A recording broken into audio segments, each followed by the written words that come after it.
अवधूत चिंतन श्री गुरुदेव दत्त. श्री स्वामी समर्थ.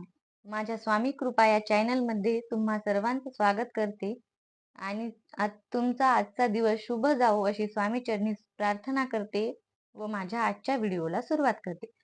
तर मी तुम्हाला आजच्या व्हिडिओमध्ये स्वामी समर्थ महाराजांची सेवा करण्याचा सर्वात सोपा मार्ग कोणता आहे हे सांगणार आहे. तर आपल्या सर्वांना माहीतच आहे की आपण स्वामीची सेवा ही आपल्या मागे असणारे गृहमान, आपल्याला असणाऱ्या अडचणी, आपल्या मागील दुःख हे दूर करण्यासाठी करत असतो. तरीही आपल्या घरातील काही अडचणी दूर होत नाहीत. आपल्याला नवीन नवीन अडचणी निर्माण होतात. आपण नेहमी म्हणतो, आम्ही स्वामीची सेवा करतो तरीही आमच्या अडचणी दूर होत नाहीत. असा प्रश्न आपल्याला पडत असतो. पण काय असतं, काही जण स्वामीची सेवा ही नवीन नवीन खूप करतात. पण जेव्हा त्यांना त्याची प्रचिती येते, त्यांच्या सर्व इच्छा पूर्ण होतात, तसं ते स्वामीची सेवा कमी करू लागतात.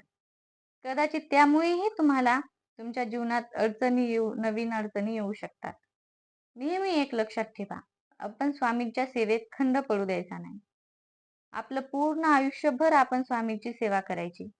आपल्याला कितीही वाईट वेळ आली, कितीही अडचणी असतील, तरीही आपण स्वामीचे नामस्मरण चालूच ठेवायचे. स्वामीची सेवा ही नेहमी चालू ठेवायची. स्वामीची सेवा ही आपण काम करताना सुद्धा करू शकतो. स्त्रियांनी घर काम करत करत सुद्धा स्वामीची सेवा करता येते, स्वामीचे नामस्मरण करता येते. आपण स्वामींना गुरु मानतो ना, मग आपण त्यासाठी 10 मिनिटे वेळ काढायचा. स्वामीच्या सेवेमध्ये तुम्हाला दररोज फक्त 3 अध्याय घ्यायचे. जर आपल्याला मासिक धर्म आला, आणखीन काही अडचणी आल्या, तर तोपर्यंत आपण ते अध्याय स्किप करायचे व नंतर पुन्हा अध्यायाला सुरुवात करायची. आणि सर्वात महत्वाची गोष्ट म्हणजे स्वामींचा जप हा दिवसातील 11 माळी करायचा. पण आपल्याला खूप अडचणी असतील, आपल्याला खूप काम असेल, आपल्याकडे वेळ नसेल, तेव्हा आपण कुठे बाहेर जर प्रवासात असतील किंवा कुठं पायी जात असतील, तर आपण स्वामीचा जप करायचा. कारण एका बैठकीमध्ये तुम्ही स्वामीच्या 11 माळी पूर्ण होतील, त्यापेक्षा जास्त जप हा तुम्ही प्रवासात असताना, कामात असताना करू शकता. स्त्रियांनी स्वयंपाक करताना सुद्धा स्वामीचा जप करायचा. तुमचा 11 माळी जप पूर्ण होतो आणि तुमच्या डोक्यातील नकारात्मक ऊर्जा निघून जाऊन स्वयंपाकात सकारात्मक ऊर्जा येते. काही जणांना टीव्ही पाहायला आवडते, तर तुम्ही टीव्ही पाहते वेळेस 10 मिनिटं वेळ काढून सुद्धा स्वामीचे नामस्मरण करू शकता.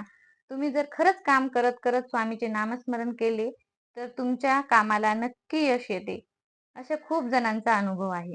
आपल्याला जर दररोज वेळ भेटत नसेल किंवा तुम्हाला वाचता येत नसेल, तर तुम्ही फोनवर स्वामी चरित्र लावून सुद्धा स्वामीचे नामस्मरण करू शकता, ते ऐकू शकता. स्वामीचे नेहमी नामस्मरण करीत राहिलात तर खरंच तुमच्या सर्व इच्छा पूर्ण होऊ शकतात. तुमच्या अडचणी दूर होतात. जर तुमच्या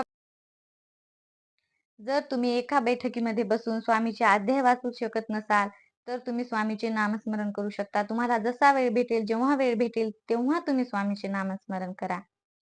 स्वामीची सगळ्यात आवडती आणि सगळ्यात जवळची सेवा म्हणजे स्वामीचे नामस्मरण आहे. तुम्हाला जमेल तेव्हा स्वामीचे नामस्मरण करा. तुम्हाला जर झोप येत नसेल, तर तुम्ही तेव्हाही स्वामीचे नामस्मरण करू शकता. तुम्हाला नक्की झोप येईल. खरंच स्वामी नामस्मरणामुळे खूप अशा गोष्टी आहेत की ज्याचे फळ तुम्हाला मिळेल. आणि तुम्हाला माझा व्हिडिओ आवडला असेल तर लाईक करा, शेअर करा आणि सबस्क्राईब करायला विसरू नका. तर भेटूया पुढच्या व्हिडिओमध्ये. श्री स्वामी समर्थ.